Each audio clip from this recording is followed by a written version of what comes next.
Hello everyone, my name is Tim. I'm from Southampton area. I've got a wife, I've got 3 children. Ben is 8, Philip is 4, Dorothy's 2. And right now, Philippa, our middle child, is doing her first ever Easter performance. So it is a great personal cost that I'm here to speak to you today because I'm missing spring chicken. I've just finished my master's at St. Mellitus whilst training for ordination. And so this paper is my dissertation piece for that. So as with all master's dissertation, it did get slightly narrow, slightly niche, but hopefully there's something you can take from it. But we're looking at innovation in the Church of England, a real buzzword at the moment in this growing culture of individualism, secularization, declining church attendance. And so this call for innovation, renewal and reform has been catalyzed by the Mission Shaped Church report in 2004.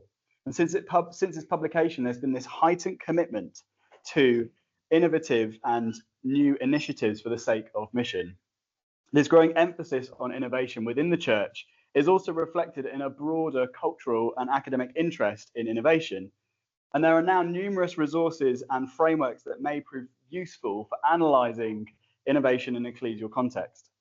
So this presentation offers a fresh lens to evaluate recent initiatives within the Church of England, proposing disruptive innovation theory as a suitable framework for analysing missional impact, but also diagnosing where we are today in the Church of England.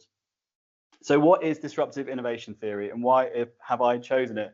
There's an enormity of different models of innovation out there, and there's a number of reasons why I selected disruptive innovation theory. But one of the main reasons that I've chosen it, as we'll see, is that it focuses in on reaching new individuals, reaching new people, new markets.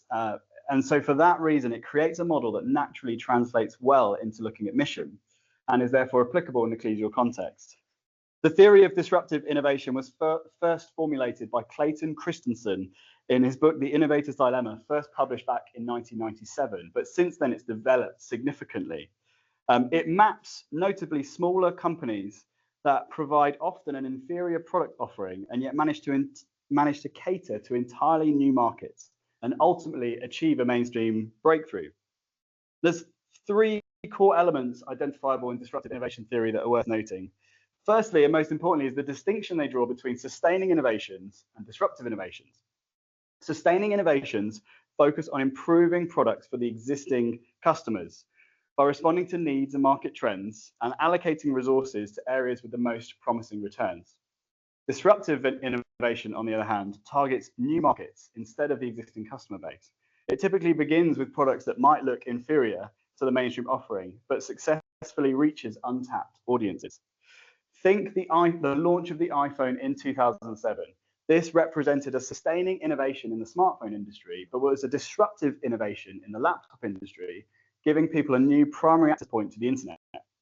The iPhone is also a great example of showing how there's a nuance that should be applied. And one single product can be a hybrid approach, can be sustaining in one area, but disruptive in another. The second key element is this engagement with new and low-end markets. Fundamental to this framework is understanding the role that new and low-end markets play. Rather than developing innovations based on the existing customer feedback, disruptive innovations seek to reach new areas of the market that have been previously overlooked. However, despite their origins in new and low-end markets, disruptive innovations are often poised for substantial growth and end up surpassing the incumbent company and breaking into the mainstream. So thirdly is the role of resource allocation. Christensen argues that the patterns of innovation in an organization will closely mirror the patterns of resource allocation, contending that only projects that receive sufficient funding, staffing, and attention will have the opportunity to succeed. So what does this look like when we apply disruptive innovation theory to the recent innovations in the Church of England? There we go. As we look at fresh expressions, Michael Moyner delineates between 2 models of developing new ecclesial communities, distinguishing between the serving first approach of fresh expressions and the worship first approach of traditional church planting. This serving first approach adopted by fresh expressions is fundamentally rooted and engaged with listening to people who don't yet attend church. And so it aligns the serving first model with disruptive innovation framework. With fresh expressions, there was clearly an emphasis on reaching new markets. In the Church Army report in 2016, it was estimated that 60% of those attending fresh expressions were either unchurched or dechurched. 40% of those at Fresh Expressions are children, which again is an underrepresented market within the Church of England. And therefore, there's clear evidence that this serving first model adopted by Fresh Expressions provides it this missional edge, and there's been a continued focus on reaching and engaging with unchurched and dechurched people. However, given that the inception of Fresh Expressions occurred nearly 2 decades ago, disruptive innovation theory would anticipate a critical inflection point, the point at which the moment transitions from its initial niche into the mainstream ecclesial landscape. Lings estimates in his Church Army research in 2016 that Fresh Expressions represents 15% of all diocesan communities. And similarly, Will Folger's New Things research published last year talked about how all the dioceses could provide examples of Fresh Expressions, but none of them regarded them as an integral part of their ongoing vision strategy. So this illustrates how Fresh Expressions as a model has failed to surpass the incumbent model laid out by Christensen's theory of disruptive innovation. While the growth of Fresh Expressions has been significant, the focus has remained on reaching new people, but innovation has not caused the widespread disruption expected. Thus, while Fresh Expressions has maintained this consistent emphasis on new people and engaging with culture, it is yet to gain that sufficient momentum to achieve a tipping point and become a dominant ecclesial thing in the mainstream. If we look at the allocation of resources to Fresh Expressions, there was significant resources from the beginning, in part a level of attention and investment, in part aided by the then Archbishop of Canterbury, Rowan Williams. However, recently, sustained allocation of resources towards Fresh Expressions is a subject of uncertainty. Independent review into strategic development funding showed that 37 of the 97 total funded projects were awarded to resource churches or larger churches. Folger cites this data and argues that it is evidence to show that dioceses have moved away from investing in Fresh Expressions and pioneering in favour of resource churches and church planting. Therefore, looking at the disruptive innovation theory, the stagnation of Fresh Expressions as an organisational disruptor should be anticipated, given that recent research indicates a decline in the allocation of resources towards its continued development. So what's the picture when we look at church planting? Church planting, when analysed through this lens of disruptive innovation theory, exhibits a number of characteristics that more closely align with the sustaining innovation. In contrast to the serving first approach, Moynihan would categorise church planting as a worship first approach, which focuses in on the initiation of gathered Sunday worship. However, deeper analysis can show that there are still elements of disruptive innovation present. Although the focus is on establishing gathered Sunday worship, the changes often made have been for the benefit of new people, and changes in those churches have often been very disruptive. So despite a worshipping first approach, church planting is driven by missiology. It demonstrates how church planting represents a sustaining innovation in ecclesiology, but is a disruptive innovation in the Church of England's missiology. So, as previously noted, Folger's research tracks the shift of attention and investment away from Fresh Expressions and towards church planting. This shift could be the Church of England, as Folger puts it, reasserting its dominant ecclesial, more concrete ecclesiology. This insight suggests that the worship first approach of church planting is more closely aligned with the inherited ecclesiology of the Church of England. And therefore, the success of church planting as an innovation, in part, has been due to its ability to operate within the existing ecclesial structures and systems. When we look at new markets, it's clear that church planting has been done with a missional imperative behind it. New people in new ways. And again, when we look at the SDF funding and research into that, it's clear that the intention has been to invest in untapped, unutilized, underrepresented markets. But furthermore, within church planting, there has been a strong emphasis on standardized models, systems, and practices.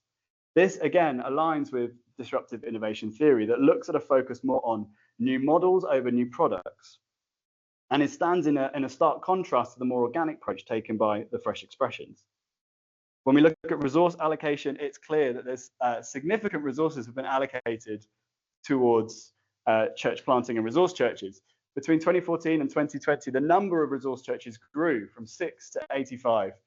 And since 2014, there's been £82.7 million invested in strategic development funding in resource churches and church planting. Richard Moy, in his PhD on the HDB network's influence, highlights the substantial resources also allocated towards institutions that build resilience for church planting, including the Church Revitalisation Trust, CCX, and St. Mellitus. These investments and resilience achieved by church planting not only reflect a significant allocation of resources, but also indicate that it is poised to emerge as a disruptive innovator within the mainstream, an outcome that was never achieved by Fresh Expressions so far. So some conclusions. In conclusion, I found disruptive innovation theory has been a useful framework for analysing these recent innovations in the ecclesial space, as well as diagnosing where we are today.